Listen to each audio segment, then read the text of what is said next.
Hello student, a very good morning to all of you. Science की आज की class में हम लवण के बारे में पढ़ेंगे। तो चलिए स्टार्ट करते हैं। लवण वे पदार्थ होते हैं जिनके जलीय विलयन में हाइड्रोजन आयन तथा हाइड्रोक्सिल आयन के अतिरिक्त कोई अन्य धनायन व ऋणायन हो, लवण कहलाते हैं। ठीक है, मतलब कि लवण ऐसे पदार्थ होते हैं जिनमें हाइड्रोजन आयन और हाइड्रोक्सिल आयन को छोड़कर कोई अन्य धनायन व ऋणायन हो। ठीक है, तो उसे लवण कहते हैं। जैसे कि देखिए, जिंक सल्फेट है। जिंक सल्फेट को जल में घोलने पर विलयन में आयनन इस प्रकार से होगा। जल में घोला गया तो विलयन में आयन इस प्रकार से प्राप्त हुआ है। देखिए, धनायन जिंक का प्राप्त हुआ है और ऋणायन हुआ है सल्फेट का। तो क्या यहाँ पे आपको हाइड्रोजन आयन और हाइड्रोक्सिल आयन दिख रहा है? नहीं दिख रहा है, यानी कि जिंक सल्फेट क्या है? लवण है। इसी प्रकार से NaCl, CuSO4, KNO3, NH4Cl आदि भी लवण हैं। ठीक है, देखिए जैसे देखने से ही क्लियर हो रहा है कि अगर इनका भी हम जलीय विलयन में इनको भी घोलेंगे तो इनका आयनन भी लगभग इसी फॉर्म में होगा। हाइड्रोजन आयन और हाइड्रोक्सिल आयन इनमें प्राप्त नहीं होने वाले, है ना। तो ये भी क्या है? लवण ही है। फिर दिया हुआ है साधारण लवण अवाष्पशील, गंधहीन व वैद्युत संयोजक यौगिक होते हैं और जल में घोल देने पर इनका आयनन हो जाता है। यानी कि जब इनको जल में घोल दिया जाता है तो ये अपने आयनों में विभाजित हो जाते हैं। नेक्स्ट हेडिंग है लवणों के निर्माण से संबंधित। इससे पहला है अम्ल की धातु के साथ अभिक्रिया, मतलब कि लवणों का निर्माण किस प्रकार से हो सकता है। तो जब अम्ल किसी धातु के साथ अभिक्रिया करेगा तो क्या प्राप्त होता है? लवण व हाइड्रोजन गैस प्राप्त होती है। ठीक है, जब कोई अम्ल धातु के साथ क्रिया करता है तो लवण और हाइड्रोजन गैस प्राप्त होता है। देखिए, जिंक है, जिंक क्या है? धातु है, और H2SO4 सल्फ्यूरिक एसिड है, यानी कि क्या है? अम्ल है। तो धातु और अम्ल आपस में अभिक्रिया कर रहे हैं तो जिंक सल्फेट का विलयन प्राप्त हो रहा है। जिंक सल्फेट क्या है? सॉल्ट है, लवण है, और साथ में हाइड्रोजन गैस भी मुक्त हो रही है।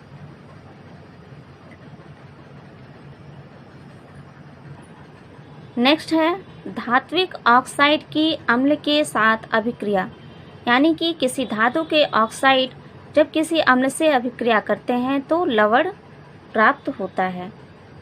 जैसे कि दिख रहा है सामने, जिंक ऑक्साइड है सामने लिखा हुआ, और जिंक ऑक्साइड किससे अभिक्रिया कर रहा है? सल्फ्यूरिक एसिड से। तो जिंक सल्फेट प्राप्त हो रहा है। जिंक सल्फेट क्या है? लवण है, सॉल्ट है, और साथ में वाटर। नेक्स्ट जो इसका एग्जाम्पल देखिए, कैल्शियम ऑक्साइड है।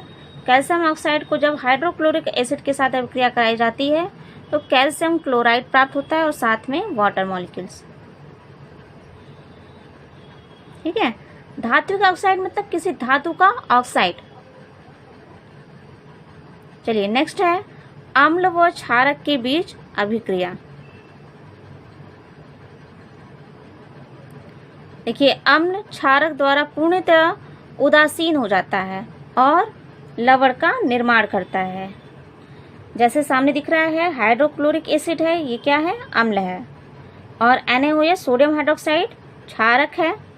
तो जब अम्ल और क्षारक अभिक्रिया कर रहे हैं तो सोडियम क्लोराइड बन रहा है। सोडियम क्लोराइड क्या है? लवण है। ठीक है, सोडियम क्लोराइड क्या है? लवण है, सॉल्ट है।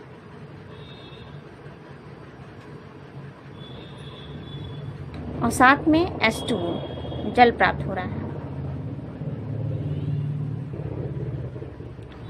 नेक्स्ट देखिए, कार्बोनिक एसिड की अभिक्रिया जब सोडियम हाइड्रोक्साइड के साथ कराई गई तो सोडियम कार्बोनेट प्राप्त हुआ,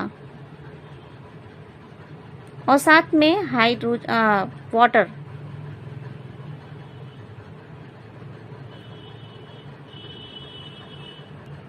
नेक्स्ट हेडिंग है धातुओं में कार्बोनेट की अम्ल के साथ अभिक्रिया। तो अम्ल धातुओं के कार्बोनेट को अपघटित करके संगत लवण बनाती है। ठीक है, अम्ल क्या करती है? धातुओं के कार्बोनेट को अपघटित करके संगत लवण का निर्माण करती है और साथ ही CO2 गैस मुक्त करती है। देखिए यहाँ पे जिंक कार्बोनेट है, ठीक है। जिंक क्या है? धातु है, कार्बोनेट यानी कि धातु का कार्बोनेट है। धातु के कार्बोनेट की अभिक्रिया हो रही है H2SO4 यानी कि सल्फ्यूरिक एसिड के साथ, तो क्या बन रहा है? जिंक सल्फेट प्राप्त होता है। जिंक सल्फेट क्या है? लवण है, सॉल्ट है। साथ में CO2 गैस मुक्त हो रही है और जल का निर्माण हो रहा है। नेक्स्ट देखिए सोडियम कार्बोनेट है। सोडियम कार्बोनेट अब क्या कर रहा है? हाइड्रोक्लोरिक एसिड के साथ तो बनाता है सोडियम क्लोराइड। सोडियम क्लोराइड क्या है? लवण है, सॉल्ट है ये भी। साथ में CO2 प्राप्त हो रहा है और H2O भी प्राप्त हो रहा है।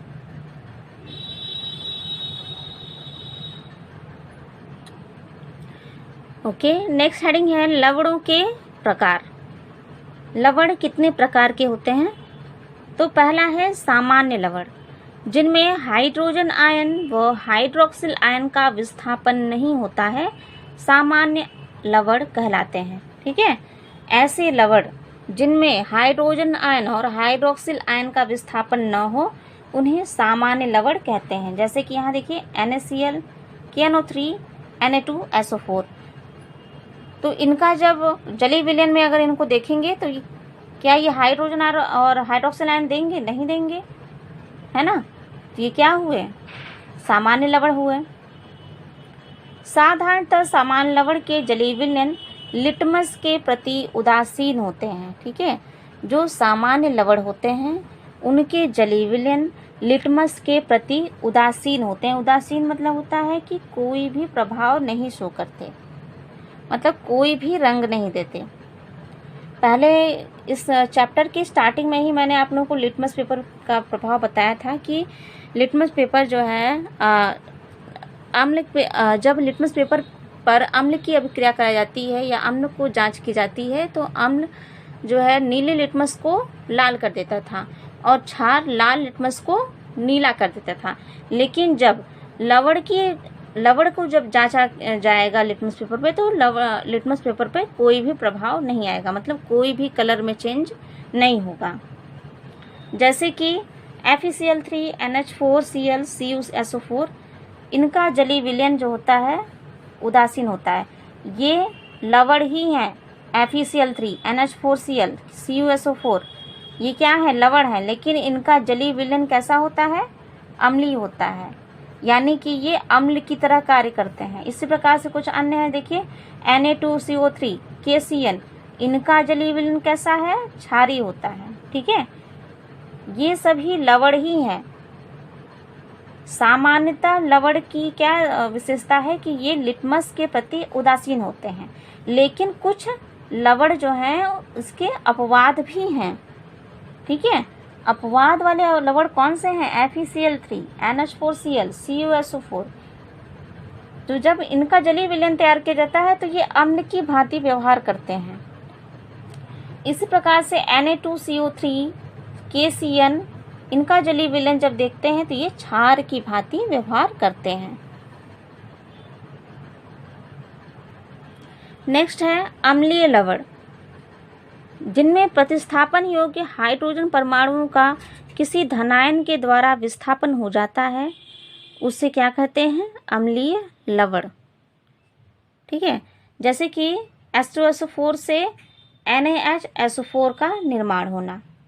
ठीक है, इसी तरीके से H2CO3 से NaHCO3 का निर्माण हो गया।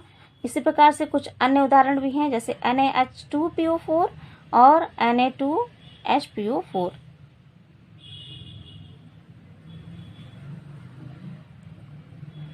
चलिए नेक्स्ट है क्षारकीय लवण।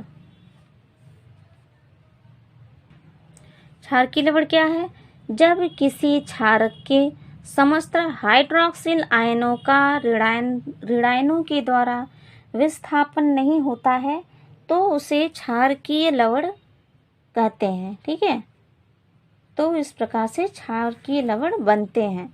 अतः किसी अम्ल द्वारा क्षारक के आंशिक उदासीनीकरण से बने लवण को ही क्षारकीय लवण कहते हैं। यानी कि किसी क्षारक में जितने भी हाइड्रोक्सिल आयन हैं उन सभी का विस्थापन ना हो सके। ठीक है, उस क्षारक में कुछ मात्रा में हाइड्रोक्सिल आयन शेष हों, तब इस प्रकार से बनने वाले लवण को क्षारकीय लवण कहते हैं। आइए इनका एग्जाम्पल देख लेते हैं। जैसे FeOH का होल थ्राइस से FeOH का होल ट्वाइस और क्लोरीन का प्राप्त होना। ठीक है, तो यानी जितने भी एग्जाम्पल आप देख रहे हैं, यहाँ पे हाइड्रोक्सिल आयन की संख्या बच रही है, पूर्ण रूप से विस्थापन नहीं हो पा रहा है। ठीक है, तो इस प्रकार से बने लवण को बोलते हैं क्षारकीय लवण। चलिए नेक्स्ट है हमारा द्विलवण यानी कि डबल सॉल्ट्स। जब एक ही प्रकार के दो समान लवणों के जलीय विलयन को किसी विशेष अनुपात में मिलाकर क्रिस्टलित करने पर एक नए प्रकार का लवण प्राप्त होता है तो उसे द्विलवण कहते हैं। द्विलवण नाम से ही क्लियर है कि दो लवण मिल रहे हैं, है ना। दो लवण हैं जो एक ही तरह से हैं, एक ही प्रकार के हैं।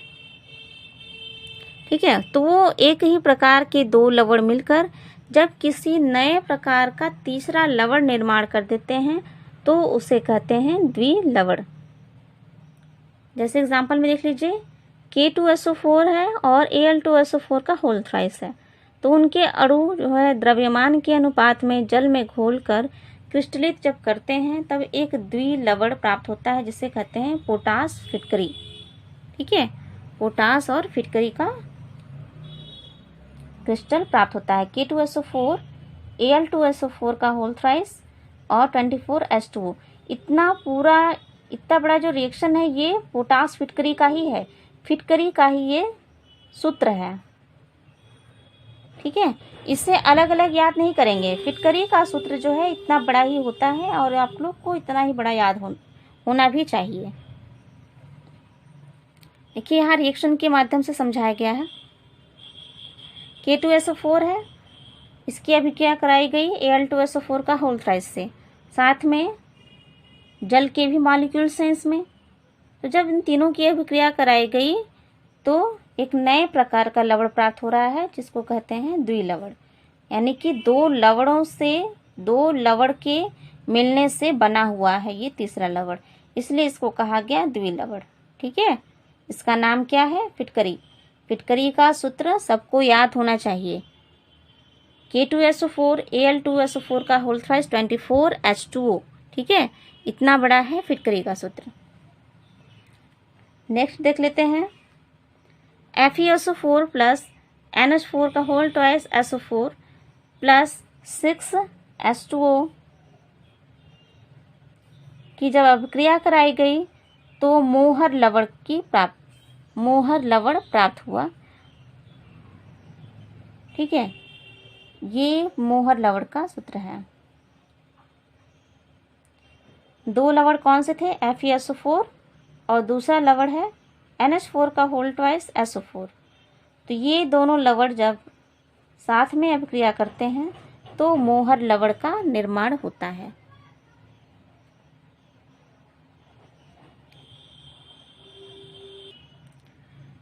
नेक्स्ट है मिश्रित लवण। तो इन लवणों में एक से अधिक प्रकार के ऋणायन व धनायन होते हैं, इसलिए इन्हें कहा जाता है मिश्रित लवण। जैसे NaKSO4 CaCl OCl। ठीक है, तो जब जलीय विलयन में इनको वियोजित किया जाएगा तो इनमें एक से अनेक प्रकार के धनायन की प्राप्ति होगी और एक से अनेक प्रकार के ऋणायन भी प्राप्त हो सकते हैं। ठीक है, यानी कि धनायन और ऋणायन दोनों प्राप्त हो सकते हैं, इसलिए इनको कहा गया है मिश्रित लवण।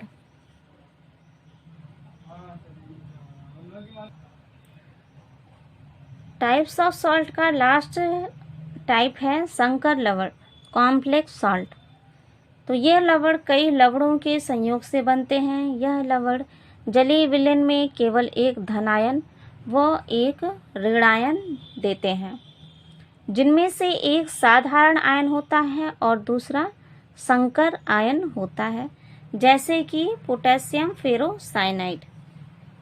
ठीक है, जैसे किसका एग्जाम्पल दिया गया है, पोटेशियम फेरोसाइनाइड का। ये पोटेशियम फेरोसाइनाइड का सूत्र है। पोटेशियम फेरोसाइनाइड का जलीय विलयन पोटेशियम के साधारण आयन और फेरोसाइनाइड के जटिल आयन देता है।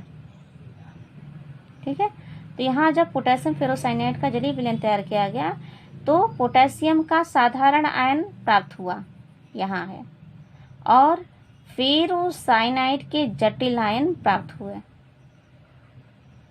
ठीक है, और यह विलयन जो है फेरस का परीक्षण भी नहीं देता है। आयरन को ही फेरस भी कहते हैं। ठीक है, यहाँ पे कंफ्यूज मत होइएगा। नेक्स्ट देखिए,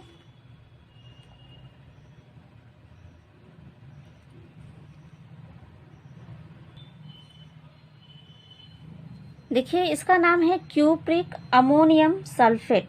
ठीक है, ये है क्यूप्रिक अमोनियम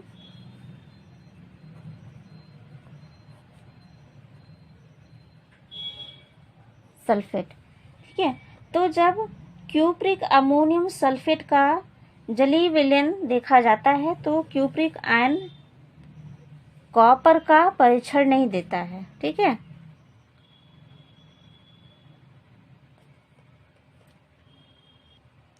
और इसमें भी सल्फेट का साधारण आयन प्राप्त हो रहा है, जिस तरह से इसमें था पोटेशियम का साधारण आयन प्राप्त हो रहा था, तो इसी प्रकार से इसमें सल्फेट का साधारण आयन प्राप्त होता है, और यह भी कॉपर का परीक्षण नहीं देता। ठीक है, जैसे ये फेरस का परीक्षण नहीं देता था, इस प्रकार से क्यूप्रिक अमोनियम सल्फेट का जो जलीय विलयन है वो कॉपर का परीक्षण नहीं देता है। तो चलिए आज के लिए इतना ही रहने देते हैं, अगला हम नेक्स्ट क्लास में पढ़ेंगे।